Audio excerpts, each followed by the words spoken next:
All right, 94.7 The Block, New York's #1 for throwbacks. It's Shelley Wade. Now, we do play throwbacks. That's what we specialize in. But I got Afrika Baby Bam in the studio with me from the Jungle Brothers. And you have a new song out, and you're gonna let us hear that. Yes. In just a few minutes. Dr. Love. Before we get into that, let's just talk. I mean, I've seen you out and about. I think the last time I saw you in person was last summer. We were both at like the summer day party in Brooklyn and Williamsburg. That's right. And now a year later, what's in store for the JBs for the summer 2025? Wow. Well, we're doing some summer stages like we did last year. Yeah. We're going to Canada to do a festival show.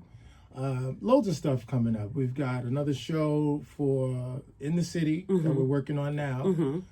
Possibly with the Bush Babies. Yeah. So I just love it. And I see your posts and such, and you're all over the place. I'm like, does Bam ever sit down? Do you ever just sit down?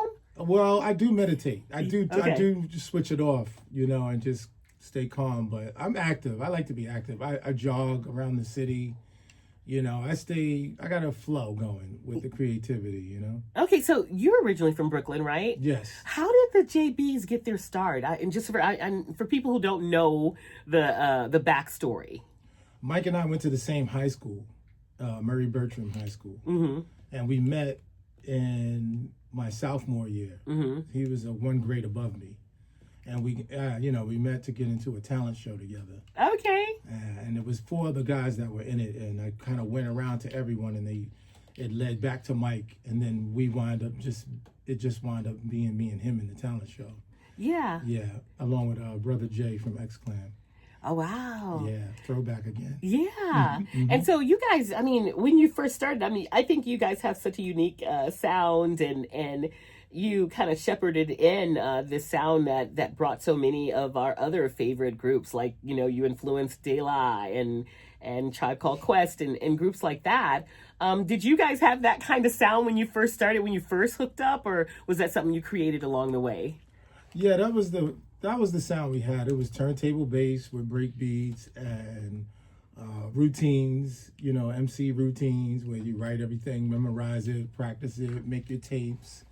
And then we took that regiment into the studio and just adapted it to the studio as authentic as possible. So a lot of the first album is off the turntables, and we came along at a time where things were opening up, like new possibilities. And we were the first ones there to say, hey, it could be like this. Yeah.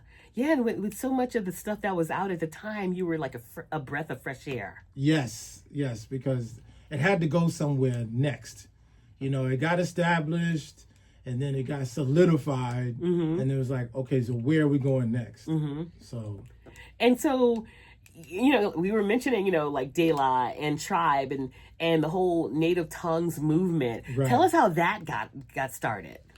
Well, we also went to high school with Q-Tip and Ali Shaheed Muhammad. So that was there, and then they came to the studio. Well, Q-Tip came to the studio when we started recording Straight Out the Jungle, probably towards, I would say, the middle of the album. So that's how we all met and started working together. Okay, so I want to play, I want you to choose the throwback of the day. It could be a Jungle Brothers song, whatever you want to. Yeah. But before we do that, let's talk about your new music. You said Dr. Love? Yeah, I produced a track called Dr. Love. It does feature my fiance Angela on it in the chorus, which happened very organically.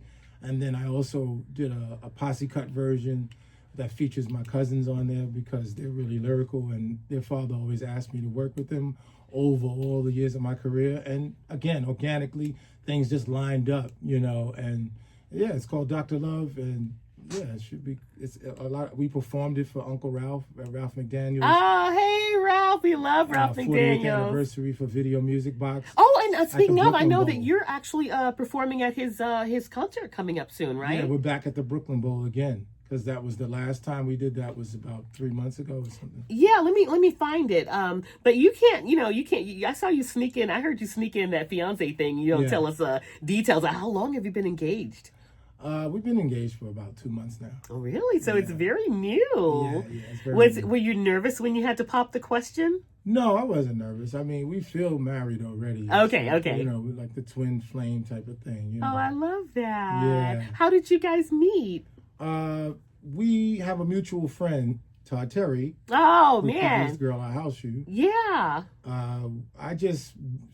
It was on the 2nd of February, and I just was like, oh, I see that he's in town. He's DJing at a place in Brooklyn. I'm going to surprise him. Well, I got surprised. Yeah. Because she's also a friend of his.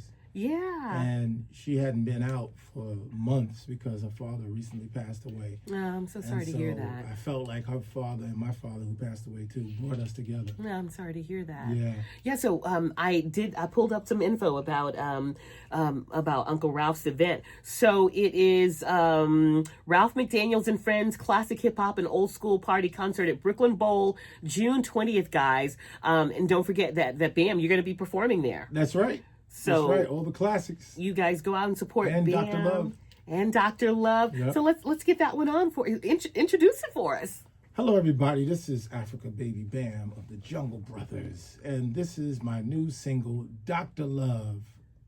On 94.7 The Block. We play throwbacks, but we're getting this new one on from Baby Bam. Afrika Baby Bam from the Jungle Brothers, from the JB's legendary Jungle Brothers, hanging out in this. I feel honored to have this hip-hop royalty in the studio with me. And I was telling Bam about that new exhibit at the Met, Super Fine, Tailoring Black Style. Your fashion is really on point, and I love that coat. You have this like colorful, kind of like plaid coat. How would you describe it? Yeah, people say Technicolor. Technicolor. I'll have to take a picture of it. Yeah. We'll take a picture together and I'll post it because it's really groovy. Yeah, and I paint clothes too. So I know you paint I'm clothes. How did that come jeans that I about? painted, yes. How did that come about? It started off where I was like painting T-shirts to sell as merchandise on the road with Jungle Brothers, because one of the tours we had ran out of merch, and I was like, wait a minute. 10 years before, I was just doing it for fun, and I was like, I can paint shirts by hand. I don't need a silk screen, because we would have had to order them from the East Coast while we were on the West Coast. Yeah. And then little by little, I got back into it and developed it more. And every time I was on tour, I'd get supplies and paint, and people liked them. So I love it. I started putting outfits together and, painting hoodies, So jeans. do you sell these Yeah, I items? sell So them where can people find them if they want to buy some Afrika Baby Bam designed clothes? They can hit me up in the DM on Instagram, Nathaniel_Hall22 on Instagram. And, I usually do it like that. And I, forgot to say happy birthday to you. We have you on because it's your birthday. Yay! Happy birthday, Bam. Yeah, it's a What are big you one. doing to celebrate? I have a bunch of surprises coming in from my fiance. I don't even want to guess. Okay. I know it's going to be a dinner, Okay. and maybe some other, maybe like spa or something like that. Okay. Because I love doing that. All right. But we'll see. Okay. I'll leave it as a surprise. Well, in honor of your special day, let's get on the throwback of the day. You were talking about Todd Terry earlier. Yeah. And tell us how it came about. You guys became house music icons. Well, that was at the end of the album. I came home. I came to the studio after school one day. We're in the basement, and the engineer was like, "What do you think about doing a house record?" I said, "Yeah, play it." And he played. No second thoughts about no it. second thoughts. And the record he played, I had been dancing in the clubs to. So I think it took me 20 minutes to scribble "Girl I House You." Oh, My wow. parts, and then I just went in the booth, and it was exciting. Like, it was because I had gotten more comfortable with being in the studio at that time. Yeah. And we had a system going for recording, so we just knocked it out really quick, and it was fun. Sounds crazy. You were in high school when you guys made this. Yeah, the That's whole Straight Out the crazy. Jungle, we were still in high school. And it's a classic. All these 16, years later, I 17 never years get tired of hearing this one. You told me you never get tired of performing it.